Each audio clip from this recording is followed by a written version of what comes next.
You. Okay, ma'am. Okay, sir.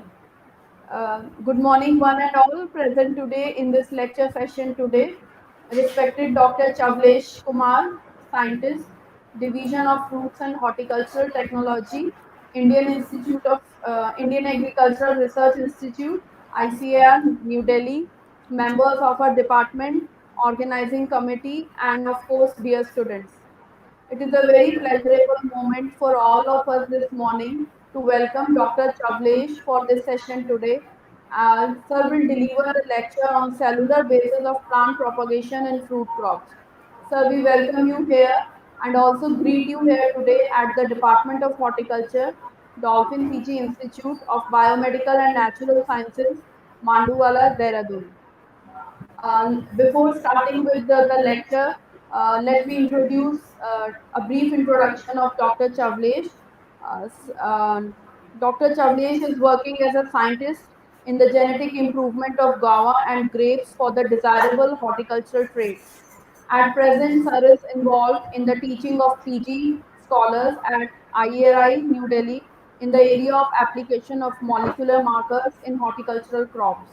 Sir is also involved in various HRD programs of Government of India for capacity building and knowledge sharing to improve the efficiency of research and development. Dr. Kumar has been awarded with various awards, that is ICAR JRF, Inspire Fellowship, SRF, Best Poster Award by Horticultural Society of India, Jawaharlal Nehru Outstanding Doctoral Thesis Awards, and many more. Dr. Chavlesh has around 10 research papers, around 15 chapters, and technical articles to his credit. So this was a brief introduction about Dr. Chavlesh.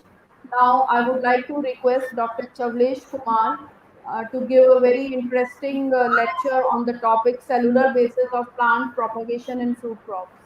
So please, sir, you can continue, sir. Okay, thank you, ma'am. Thank you very much, ma'am. And Thank you, sir. also putting my thanks to the organizing committee, just giving me opportunity to intake all UG students, in particular area of horticulture. So, good morning, dear students. And I just bring this topic because there's the propagation.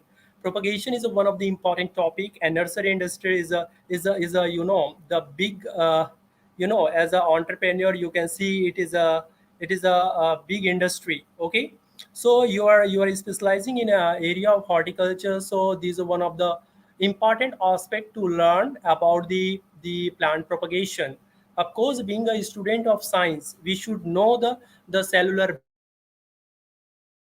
basis. So before going to that topic, cellular basis of plant propagation, I just want to introduce some complication in a particularly in case of fruit crops that is a perennial in nature and having long juvenile phase, and another is a highly heterozygous nature.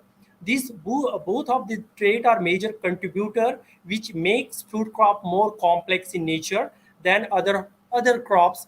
Either it is agronomical crops or other vegetable crops, or you can say it annual crops.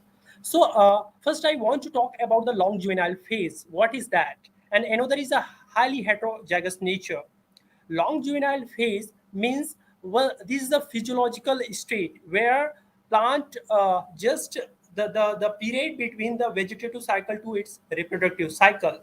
In a very simple manner, once you plant any seeds or any propagules, and it's go up to flowering and fruiting, and that period time interval called as juvenile phase. So in most of the fruit crops, it vary from crop to crop, and that is from 2 years to 15 years.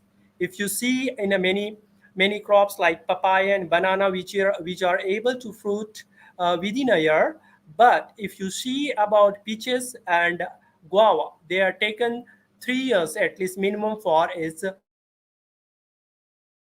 flowering and fruiting. And in case of mango, it is around 8 years, and of course in many fruit crops it is around 15 years. So the long juvenile phase, and another is a highly heterozygous nature. Heterozygous means your allelic compositions, like they are not like dominant and dominant allele will be there for trait. They are in a combination of dominant and recessive form that make it segregable. It segregate in progeny.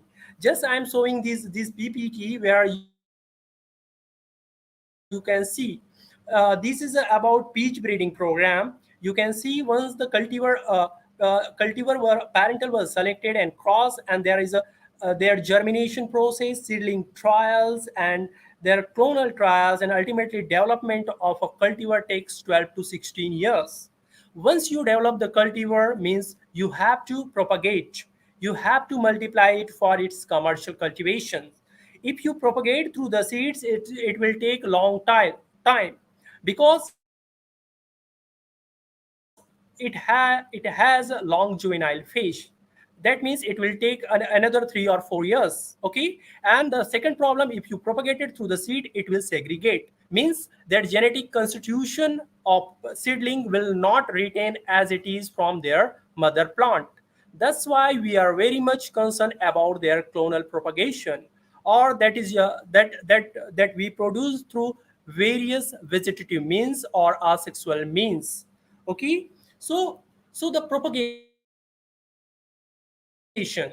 the propagations, the production of a more than a one plant from the mother plant or the tissue over a specific time period is a term as a plant propagations.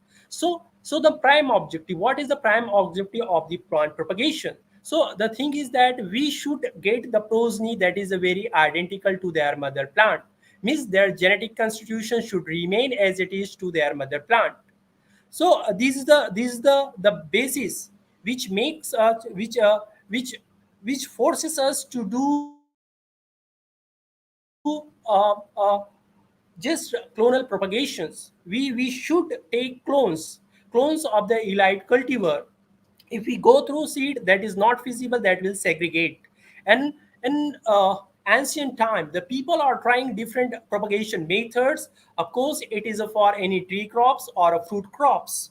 You can see here the different methods, either in terms of cutting, either it is a budding or a grafting or layering, or some specialized organ, that is either stolen, runners, suckers, offshoots, these specialized organ are utilizing for the clonal propagation of the fruit crops. And recently the introduction of biotechnology or tissue culture, and of course the development of the protocols for the woody perennial trees is a bit difficult than annual crops, because these crops are very much complicated and having high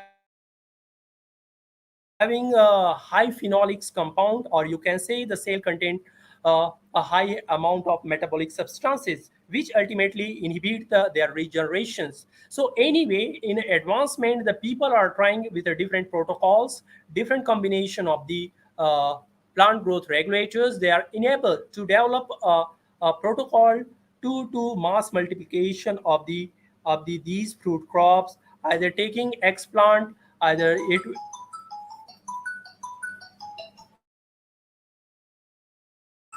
it is a shoot, root, or leaves. It should vary from crop to crop, or crop to crop, and of course among the crop species. So these are the traditional means where I have discussed about the cutting, different form of cutting, that is root or stem or leaf cutting. Either you can say the layering, different layering methods are practiced in fruit crops to develop a clone, or you can say commercial planting material. And another is a budding and grafting. These are widely used to make compatible plants. You know, there is a chances to or ample opportunity to unite two different plant genotypes as a form of rootstock and scion, or rootstock or as a bud.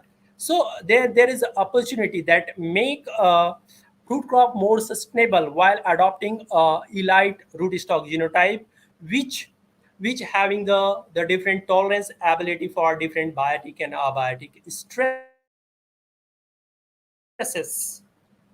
So the new methods or modern methods of propagations is also there, and different explants and were tried for their regenerations and mass multiplications. Of course, the taking particular explant have a different objective, either for their virus-free planting material, because we need quality planting material that should be true to true type of their mother plant, and another thing, it should be healthy, that should be free from any disease and pest, and that should be having good vigor. So different techniques were employed in fruit crops to for their mass multiplications, and they are meristem culture, nodal culture, mini tubers, micrografting, and somatic embryo formation, or you can say it somatic embryogenesis. Either it may be direct or indirect. So these methods are largely employed for the propagation of the crops. Either it is for experimental purpose, or it could be for commercial, getting the commercial planting material. So coming, I'm keeping this topic here only, and the topic is the cellular basis of plant propagations. How a cell is a play a key role in a propagation of the fruit crops. So you see the cell, we know at elementary level we have studied the cell is the basis of life. Okay, so we know the cell cycle where the cell is going uh, to form another cell. Okay, here I am talking about the mitotic cell divisions. Okay, there is a two type of cell division is there. One is meiosis and another is the mitosis. Meiosis is generally involved in a reproductive cycle where male and female, or you can say egg cells and sperm cell are unite, fuse, and form a uh, zygote, where it go undergo for different cell divisions. But I'm keeping the that meiosis in another side that is important for sexual reproduction. But here I'm talking about the clonal, or you can say clonal propagations, where mitotic cell division is very very important. So how one cell form another cell, or how one cell converted into two daughter cells, two identical daughter cells. So there is a three stage of a cell cycle. That is a single interphase where G1 phase, S phase, and G2 phase. Gap phase 1, gap synthesis phase, and G2 phase. Particularly in a phase 1, it is a kind of elementary level. I think +2 we have studied, all biology student have studied this topic. Okay, so I'm not going much of the detail about this cell cycle. The thing we should remain how the in a first stage or G1 phase growth in normal metabolic roles, or you can say accumulating the building blocks of chromosomal DNA and other associated proteins. And S2 phase, there is a DNA replications.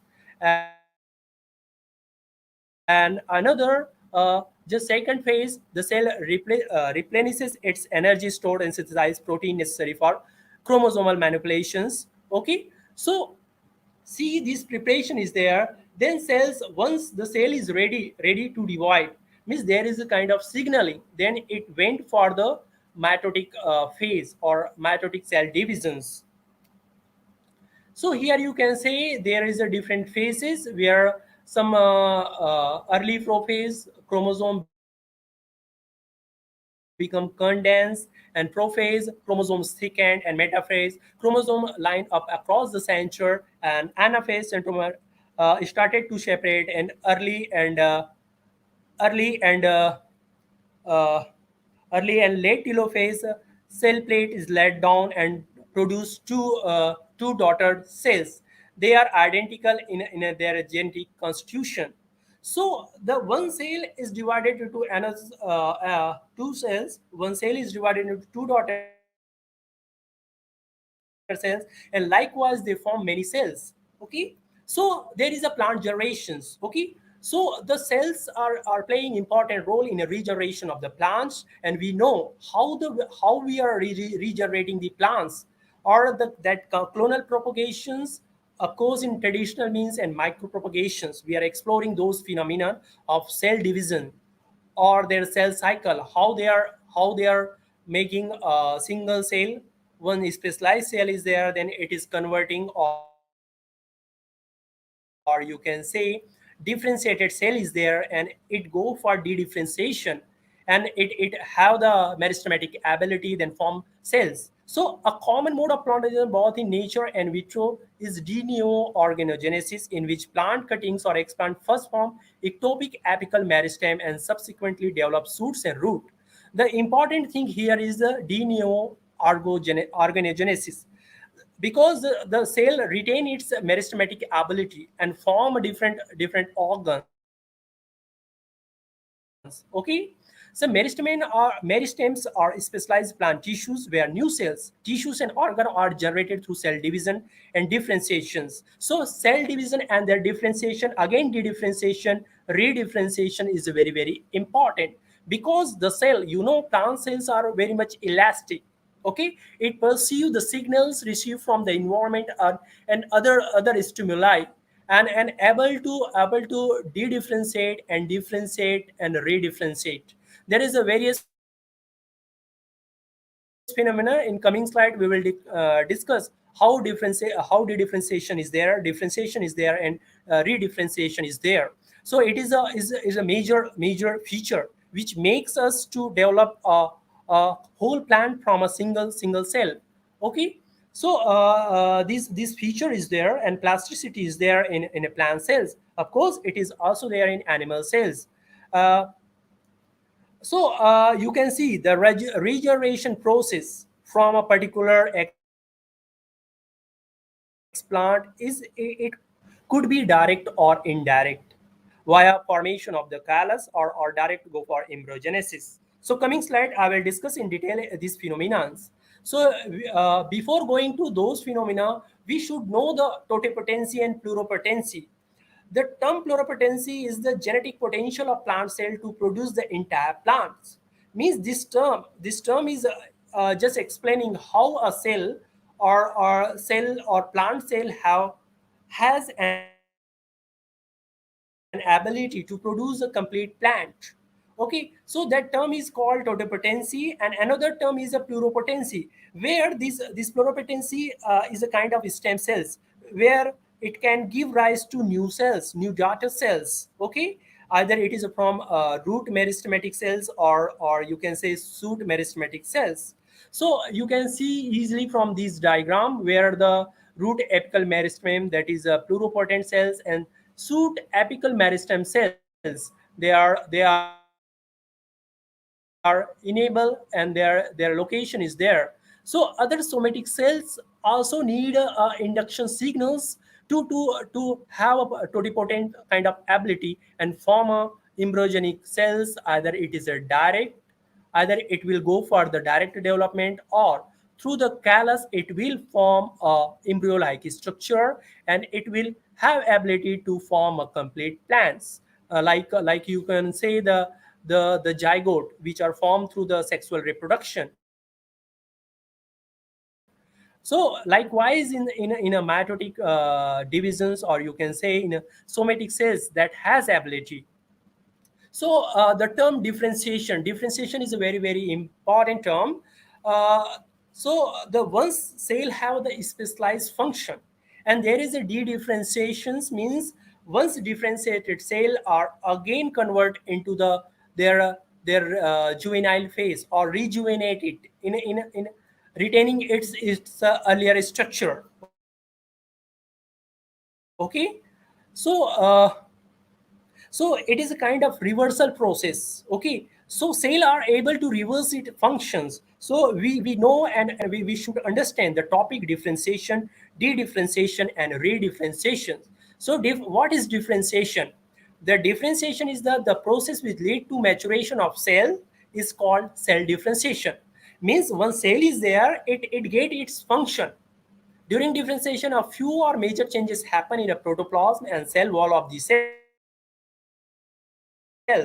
Let us take an example of tertiary elements. The cell of tertiary element lose their protoplasm and develop a very strong, elastic, lignocellulosic secondary cell wall. These changes help the trachea element to carry water to long distance even under extreme tension.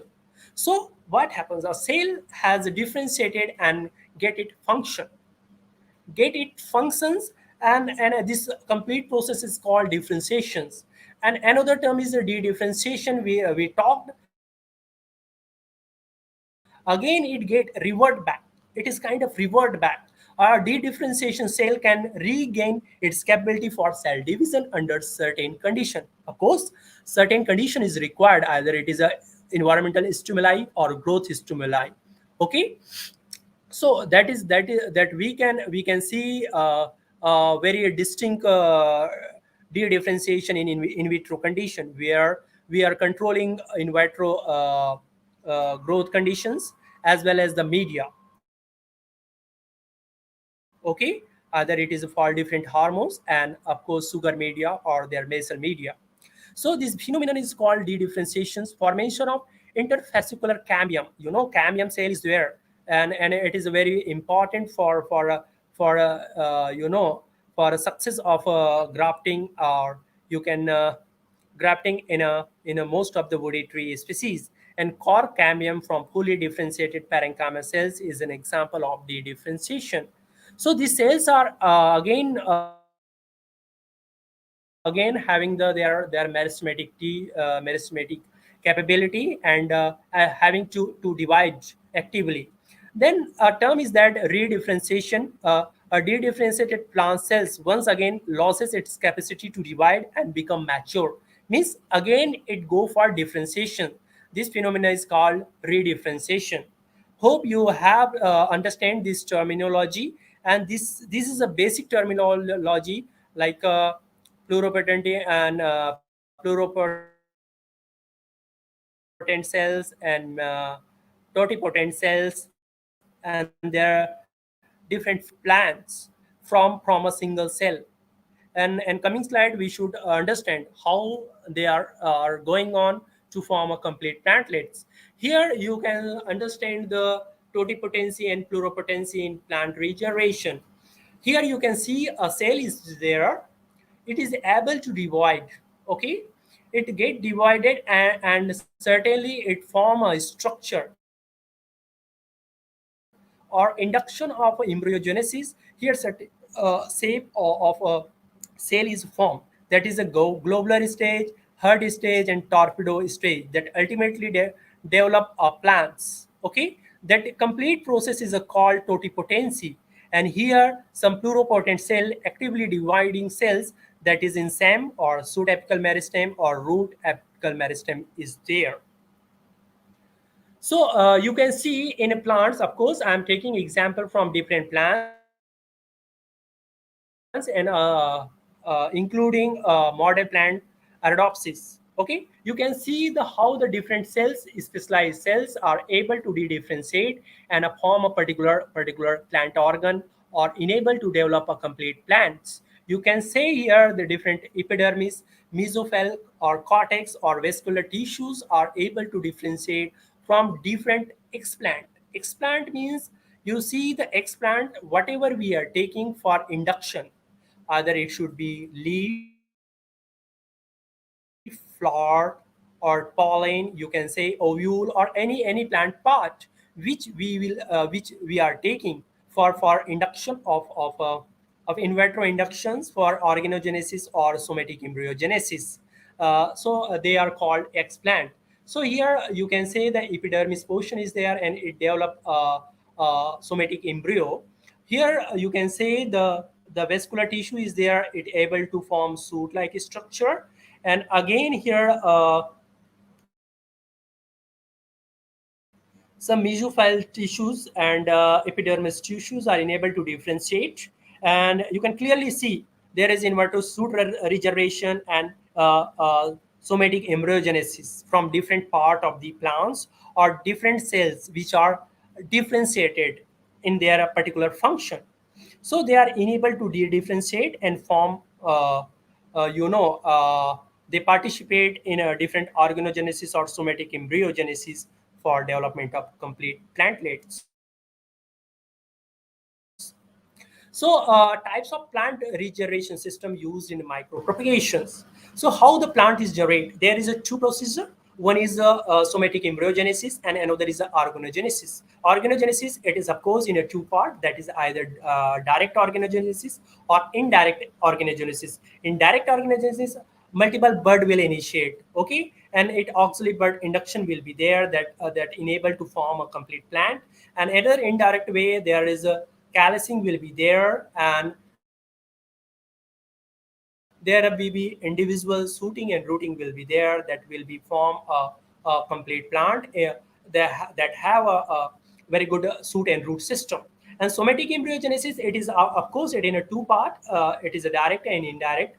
And direct, of course, there is a direct embryogenic formations from a cells and development of the plantlets. In indirect way, of course, a callus or from cell suspension, we are able to induce a somatic embryo, and thereafter development of the complete plants. So coming to the first one, somatic sorry, that is the organogenesis, and that is the example. It is in a passion fruit. It was tried through leaf explant, where leaf discs were cultured in a particular BAP media, and you can see here BAP have just you can see the how the from the leaf disc there is a shoot initiation, and this you can see there is a direct shoot bud induction from a 3-month necrotic leaf disc, okay.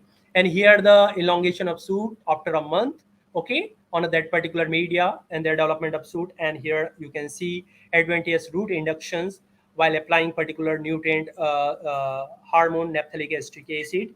And here you can see there is a complete plant of yellow passion fruits. So this is an example of a direct organogenesis. Here we are not going for interface or cell division or particular specialized leaf cell will undergo for their cell dedifferentiation and form a callus. And again callus we will give some inductions through the media and hormones to develop shoot and root. It is in a direct way, okay, that's why it is a direct organogenesis. And next you can see here, once we using explant, it will get in a form of a callus, okay. And this callus, once the callus have a root regenerations from a callus tissues, so it is a rooty callus. And in a B you can see the shoot regeneration from the callus, it is a sooty callus. And you can say the induction of embryo from these callus, it is embryogenic callus, or it is a form of callus which undifferentiated mass of cells, okay. It is a compact callus, and this is a frabile, it is not a kind of a, it is a loose in its structure. And there is a suit again suit initiation from that callus. It could be a indirect, it is a indirect organogenesis, okay. So coming to the another topic, somatic embryogenesis. What is somatic embryogenesis? So embryo that have either form direct or indirect pattern. Direct somatic embryogenesis, embryos from cell of the explant. Indirect somatic embryogenesis, embryo arises from callus induced to form from the initial explant. So there is a distinction. Once we taken an explant and it enabled to develop a somatic embryo. In many cases, I will give example in case of guava, how the some zygotic embryo were taken as an explant, and they are inducing direct somatic embryo and enabled to form plants. So that is a kind of direct somatic embryogenesis. But I will give you example about the indirect somatic embryogenesis.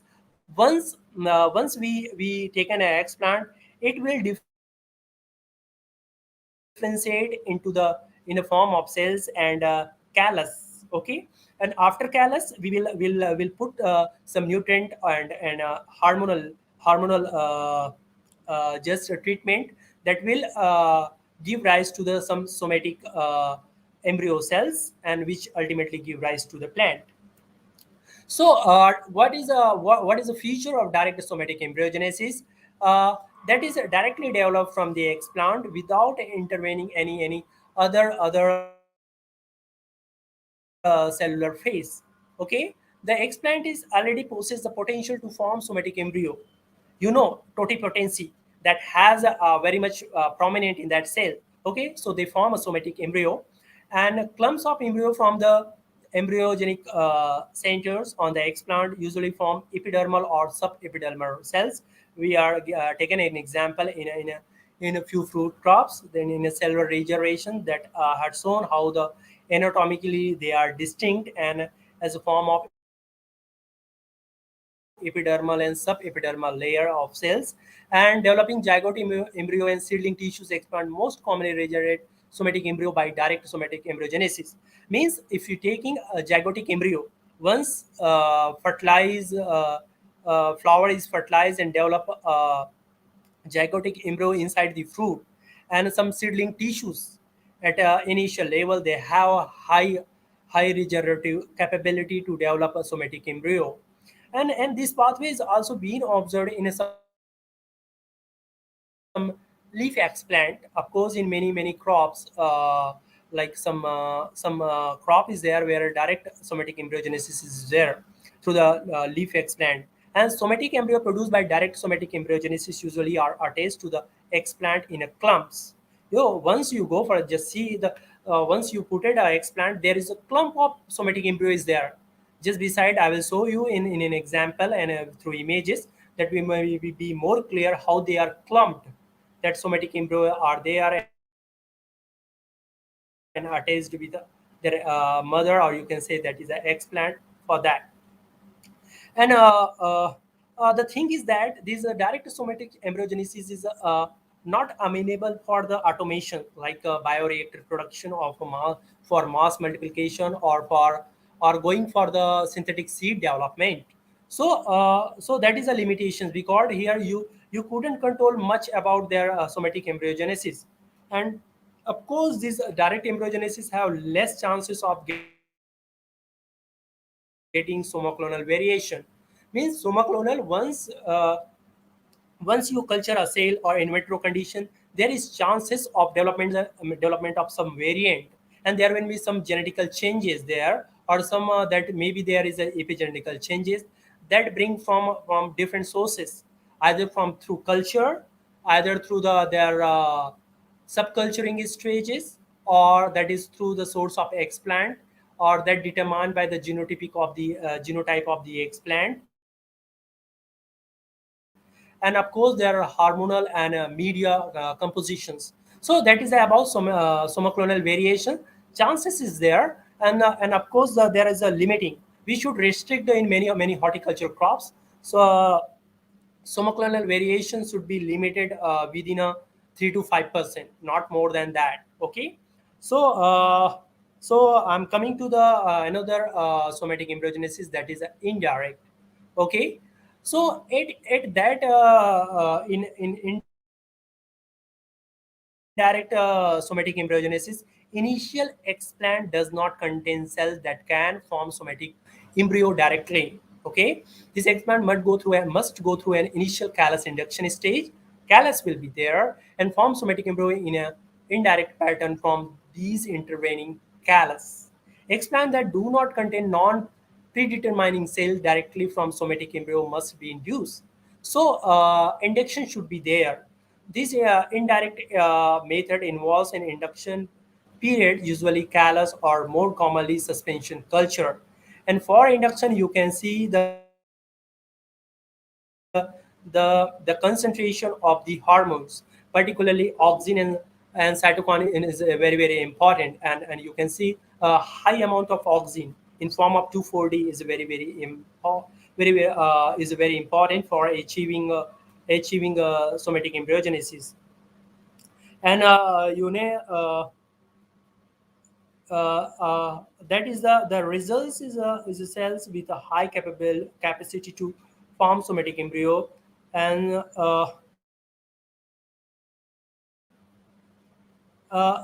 means many this amenable for many crop species, but definitely the experimentation is needed to which cell or which explant of a particular crop species is amenable for the somatic embryogenesis. It is a very important that could be revealed through the the rigorous experimentation or rigorous in vitro experimentation. Okay. And of course there are many genes, there is many genes are involved, and ultimately few genes, you can see they are targeting to like auxins or some in a gibberellic acid.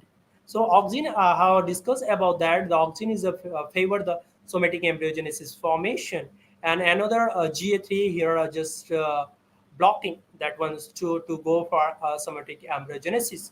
So different genes still many genes were studied, and in a in a in a that our model organism in Arabsis, and they found that they are homologous. That genes are homologous to that were expressed in many crop species which have somatic embryogenesis. So the researchers find that the sequences or that the genes are conserved in a woody perennial species and Arabsis. So likewise, we are working more in this genomics era. The scientists are working more on their transcriptome. There are many transcripts as express genes, and some through genome sequencing they are identifying the genes responsible for the somatic embryogenesis. That could be a marker to select a particular cell which have a high efficiency to develop somatic embryo in a particular crop species. So it is a semitic diagram, you can say here as of course the somatic embryogenesis have wide application in a crop species. First of all, it could be it is a it will be widely applicable for the mass propagation or mass multiplication uh, through just applying bioreactor to produce a mash of a somatic embryo, and again it could be develop a plantlets. Okay, so certainly it reduce the burden of vegetative propagations through traditional means like sucker. You can see in banana, it is almost 2 kg weight. Okay, and you see in other plant part like date palm, offshoots are used, which are also heavier, and of course their efficiency is very low. And runners in case of strawberry, sucker slip in case of pineapple. So they are they are bulky, and we can't means there is a high transportation charges, you can say, and the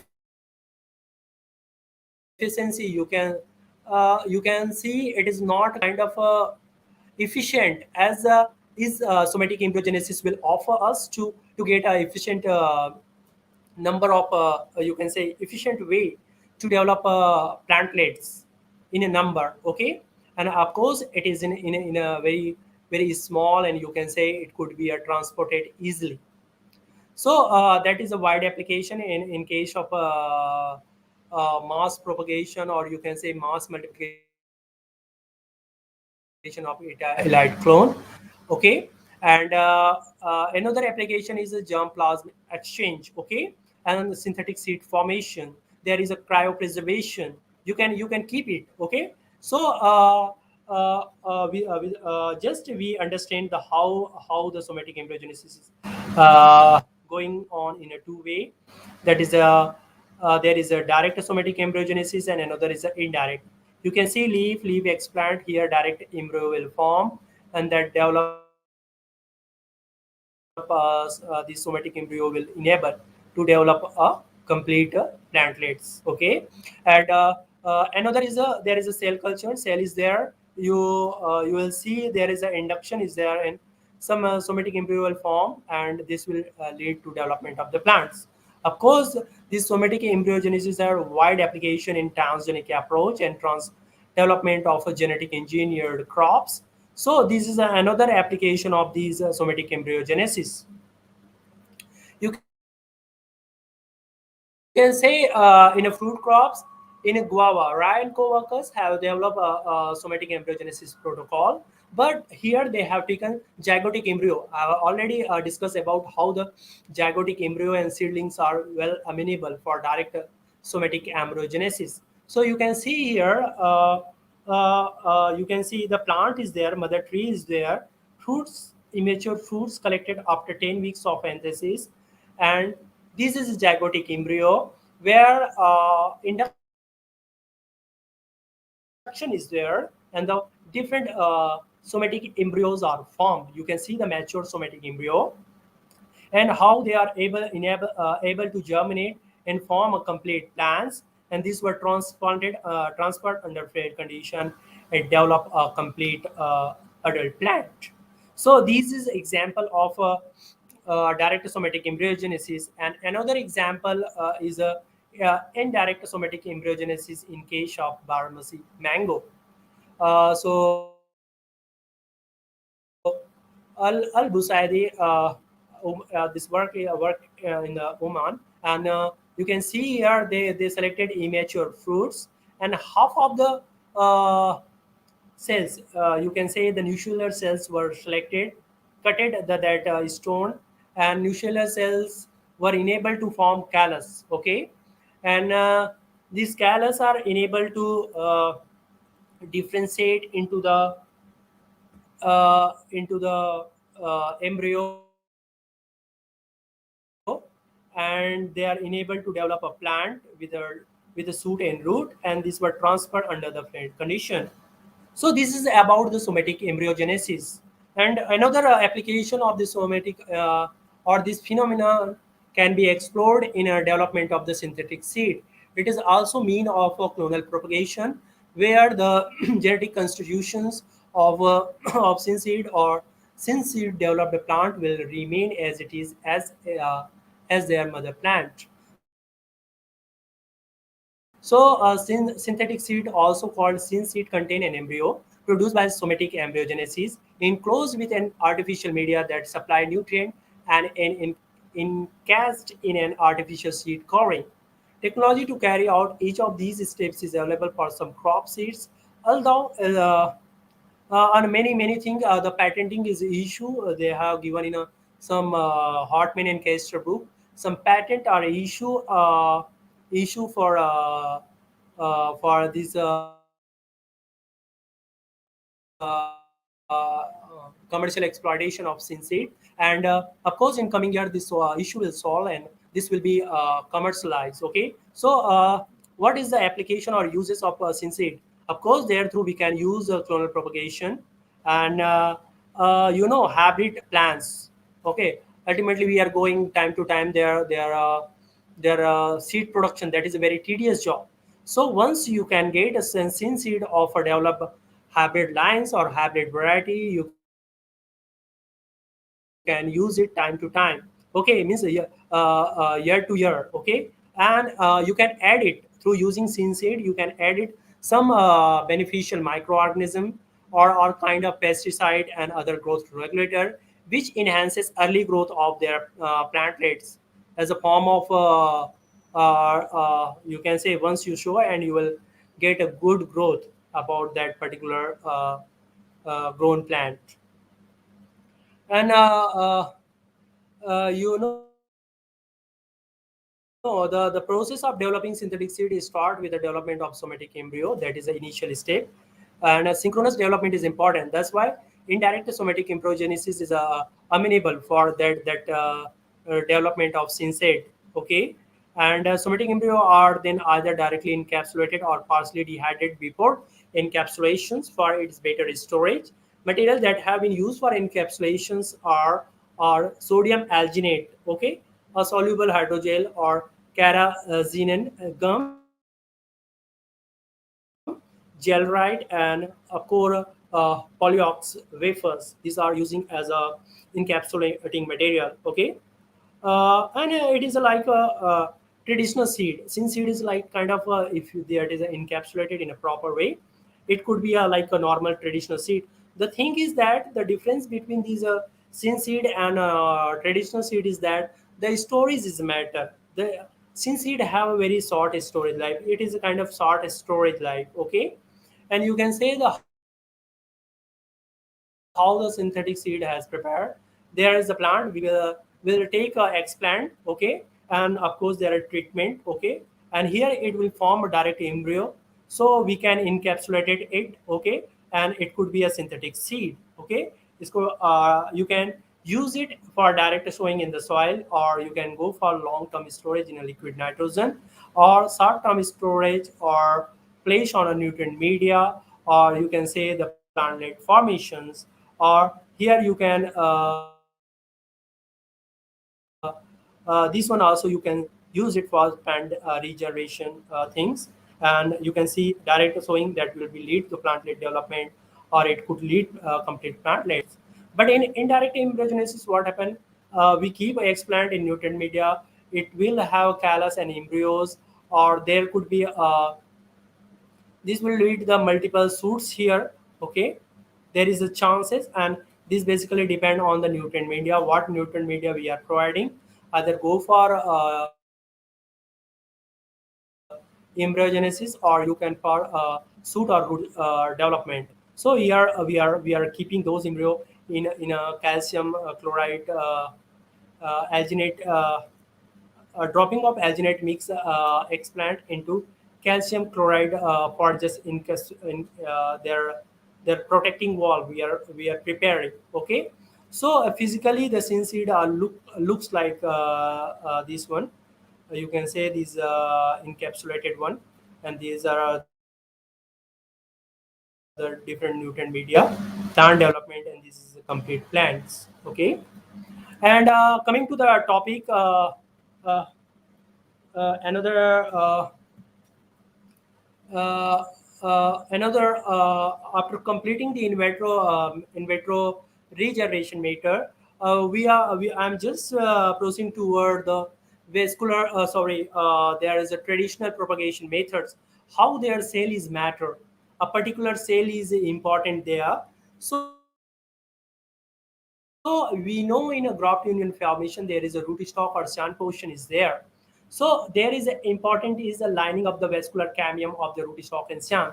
So you see the both counterpart, okay, the stock or sand portion should be well matched, okay, and the both partner their interface should be well matched. And another thing is that after matching these their surface, there will be a response, okay. one necrotic layer or isolated layer will form, okay. And a cell wall of the cut shan and rootstock that have a necrotic layer, and there will be undifferentiated skeletal tissue is produced from the uninjured rapidly dividing parenchymatous cells, okay. Either it is a cambium cells, or any cells which would take in the part of differentiation, or you can say it is a kind of de-differentiation. The calloid tissue initially form a wound paradigm. Firstly, it form a wound paradigm, and after that there will be callus bridge formations. So once callus form is a prerequisite for successful growth union formation. New parenchymatous callus proliferate into 1 to 7 days. Of course, it depends on crop to crop species or their genotype specific. Okay, and both the callus tissue continue to form by further cell division of the outer layers of undamaged parenchyma cells. In grafting chance on larger established rootstock, either we will go for top working, the rootstock produces most of the callus. And however, when the graft partners are in equal size, the shan form much more callus than does the rootstock. So already we are working on the top working to rejuvenate the some older plants or older variety. In that case, the rootstock contribute more about the callus formations. Okay, and other way when both are in equal age, or you can size, so they are contributing in equal amount, or shan is a major contributor for the callus formation. So of course there is adhesion and signaling is there. Some material will be there are some cellular compounds including pectin like substances are secreted, and they are making adhesions about the two genetically different cells. Of course, there is a many signalings, okay, and there are hormonal compounds is there which make callus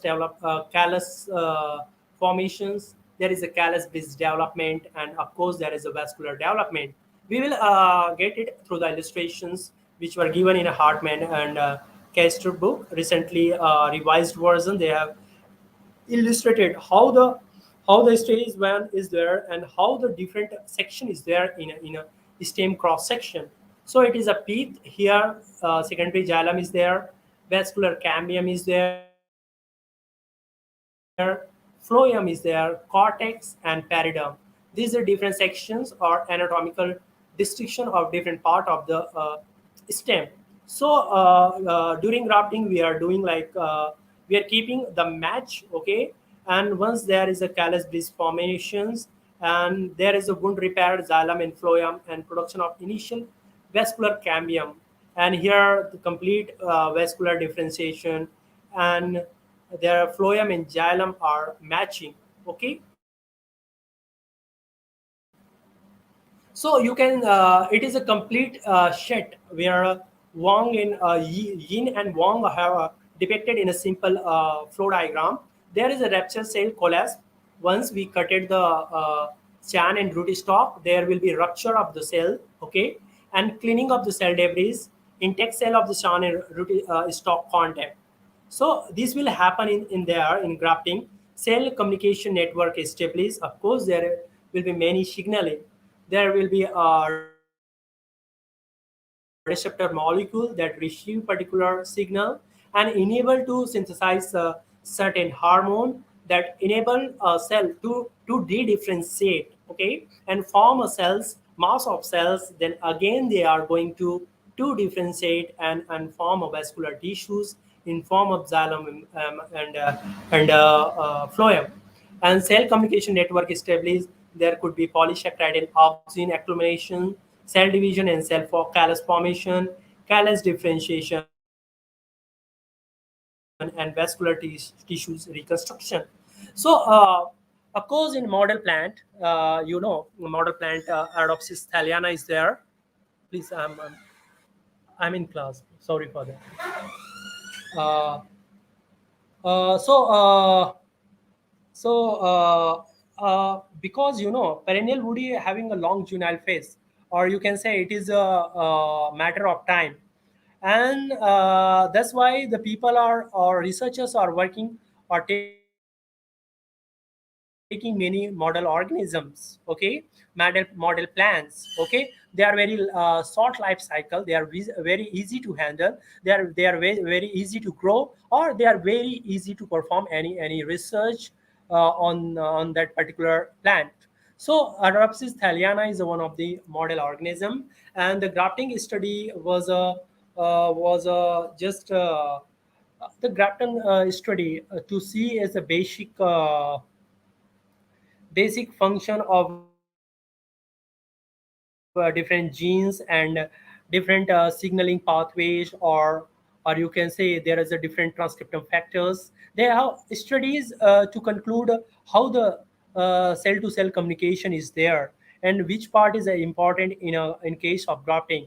So there is some genes is there. Once the we are interfacing, or you can say we are keeping those uh, uh, those root stock in SAN, there would be wound induced de-differentiation transcriptor factor is there. They're responding for different hormonal regulations, and of course for cytokinin responses from both the sides, either it is stalk or callus, and they're responsible for callus inductions. And of course, the auxin, they have basipetal movement. They have also pursue or and acting through the auxin auxin responses proteins, and these auxin responses proteins are involved in vascular formations, and of course sugar and cytokinin are getting and callus formation, and of course there is a whole vascular bundle development, Okay, and of course these are very very it is not well understand, still many genes and still complications there. The researcher couldn't concluded basic fundamental role of each and every component involved in the grafting process. So once you get a successful graft union, there is a two counterparts, and they may be genetically dissimilar. Either they are two different variety or two different species, or they belong from a two different genre, or they belong from two different family. Okay, so of course, getting chances of graft union is more in a within a family or within a cultivar species, but the getting or means getting successful graft union from different genera like in citrus, where Poncirus trifoliate orange is exploring as another genre for exploring as a root stock in a many experimentation in citrus. So once the successful graft union is there, then through vascular connections they are enabled to transfer their different DNA molecules, proteins, and metabolize some microRNAs, small RNA, and messenger RNA, and hormone, of course, and they are just that's why the root stock or shan influencing their phenotype or function. Okay, it is a kind of histrionic effect. Okay, so that's why the root stock exploration of root stock is gaining popularity in a sustainable food production. Okay, now the people are taking transgrafting transgenic root stock and normal sand cultivars to read off the other problem which arises through the transgenic crop cultivations. Okay, so they thought that there may be no transgenic product in their sand. Okay, and transgenic root stock will explore their potentially for just imparting development of biotic and abiotic stress tolerance or resistance. Okay, in likewise grafting in a budding also, there is a callus formation is there, vascular cambium layer is there, and this callus formation is very important. Again, their vascular connection and development of successful budding is there. Okay, so without discussing without means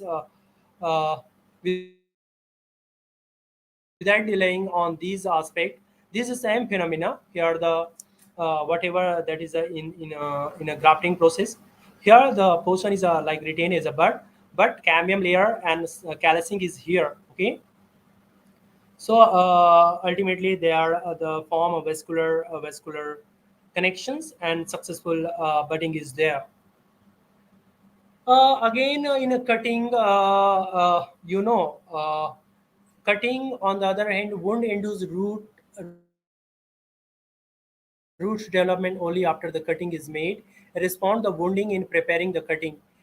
In effect, they are considered to be formed any time living cells at the cut surface are injured and export. A response of wounding begins. Some wounding response should be there if you are going through the propagation through the cutting. So wounding response be there, and that ultimately development of the uh, callousing or root primordia, and ultimately advantageous root formation.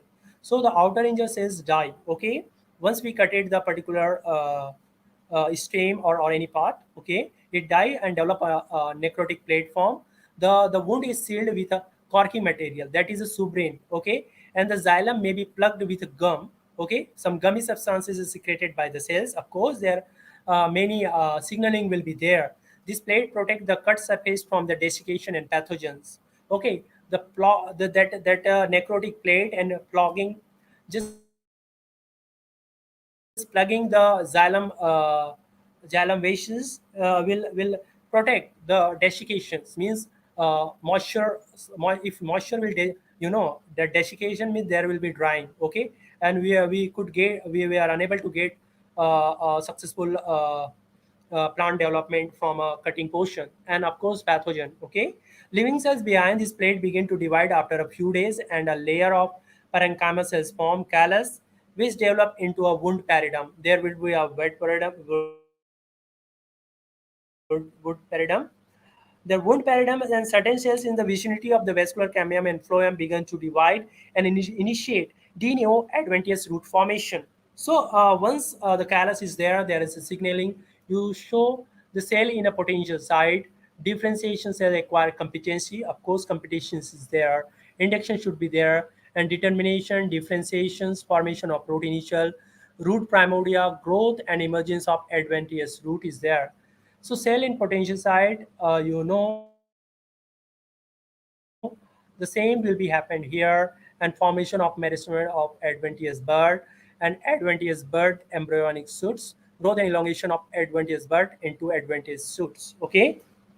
So there is a mainly four stages. De novo advanced root formation is there. Differentiation of a specific differentiated cells. Okay. There is a de-differentiation that is very very important. Formation of root initials from a certain cells near emetic by de-differentiation. Subsequent development of root initial into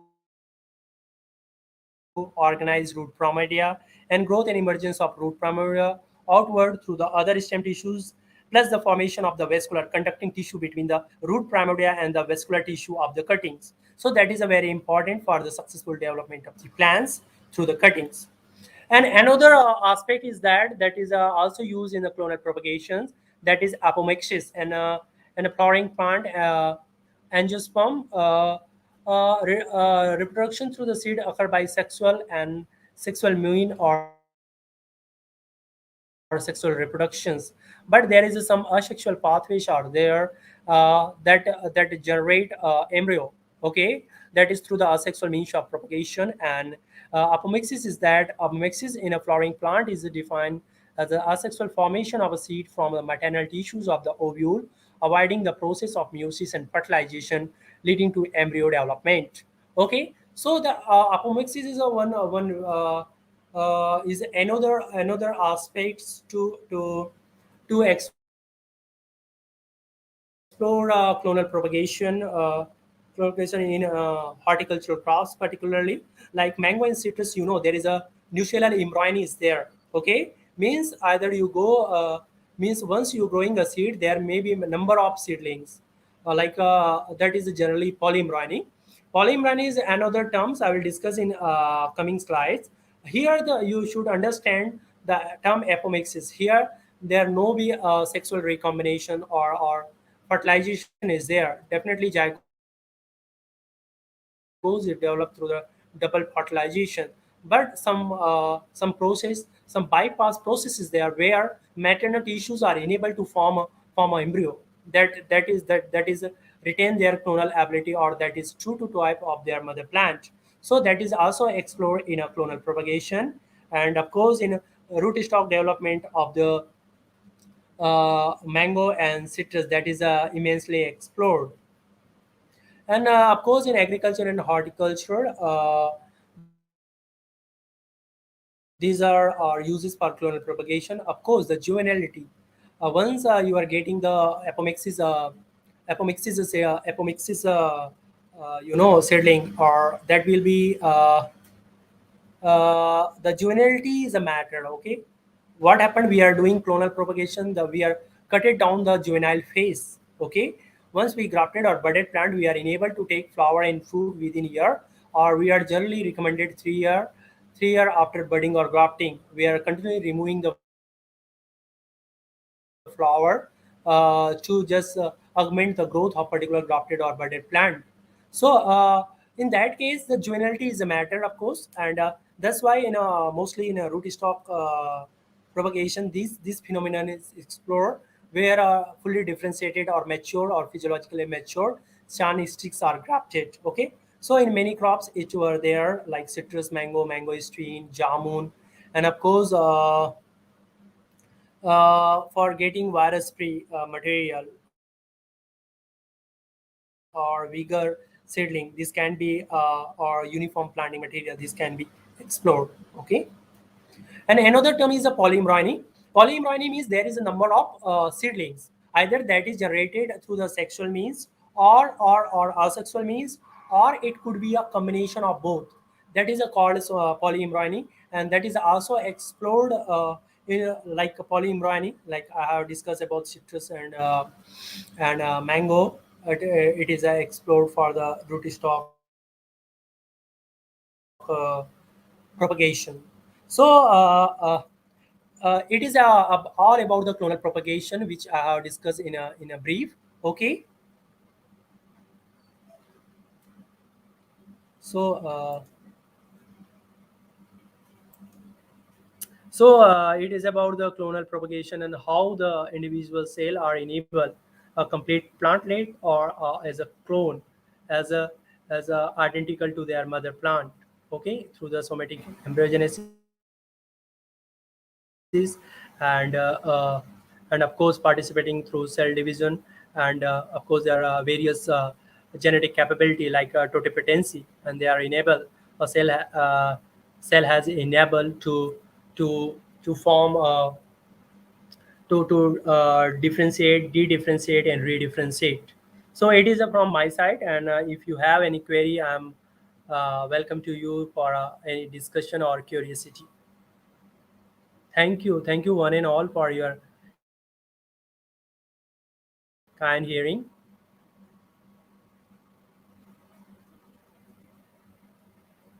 So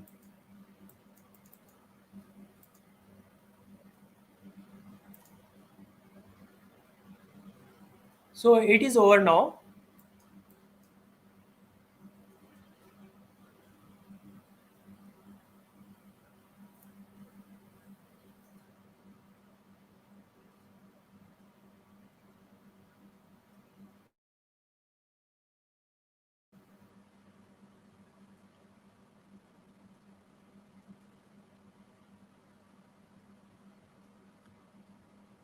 Am I audible?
which was related to the propagation in fruit crops. Second, Yes sir. नहीं हाँ अभी ma'am आई. Okay ma'am hello. hello, जी हाँ sir. Ji ma'am. Okay, sir. Yes, ma'am. That is over from my side, ma'am. Actually, I bring a few top means few basic slides. Okay, sir. So, Thank you. Thank you very much, sir. I think students, there are no queries from the student side. But the lecture which Dr. Chavlesh has given was very interesting and and it was very. So, am I audible? yes, sir, yes, Okay, ma'am. You sir. are very much Oh, audible. okay, sir. Okay. Please, please. So it was a very interesting and a fruitful lecture. I'm extremely thankful to you, sir, for sparing your valuable time in the busy schedule. Thank you very much, sir. Sir has also given a very informative lecture, and the students came to know about the major challenges which are faced for the propagation in perennial fruit crops. The terminology part has been very briefly and in very detailed manner sir has explained, and the students have clearly understood the terminology part. uh, at the last, the applications which the sir has explained on somatic embryogenesis in fruit crops, that was also a very informative topic, and sir has detailed the students. Thank you very much, sir, for your sparing your valuable time and for giving your lecture.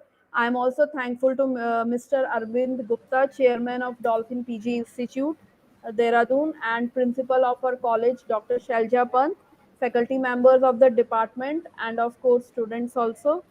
We extend also our sincere thanks to our college technical team who have helped us in every sorts of problems which we face during this lecture section. And I once again thank you, Dr. Chavlesh Kumar, for sparing your valuable time and giving us a very informative lecture today. Thank you very much, sir. Okay, thank you, ma'am. Thank you. Thank you, sir. I'm also putting thanks to all organizing Thank you, committee sir. and for giving me a opportunity to just, of course, and now if time will permit, definitely Yes, sir. Sure, the sir. face-to-face interaction with Yes, the student, yes, and sir. Sure, that will sure. be very important Yes, sir. because we are just teaching to PG and PhD students here. Yes, sir. Yes, Okay, sir. so Yes, sir. interaction with the UG student means whatever we base we are created, that is coming from the Yes, undergraduate sir. program. Yes, sir. So that interaction is also very So, much required of course, from if you, I'll get sir. opportunity Okay, sir. to interact face to face, or I'm also putting my heart, means just heartful, just thanks to all just committee which just helping me for organizing this program, and of course, I'm delighted to share this information, and of course, it was a good learning for me to just teach a UG student particularly. Yes, sir. Yes, So sir. Yes. thank you one and all for your Okay, kind sir. Thank you. Thank you, sir, very much. hearing. Okay, sir. Okay, ma'am. Sorry for just internet issue is here. Actually, that is due to my the situation of the room. That is the Wi-Fi connectivity is very poor here, Okay, sir. particularly for my room. Okay, But sir. overall institute, the availability is good. But Yes, sir. Yes, sir. the thing is that that's why we had some problem.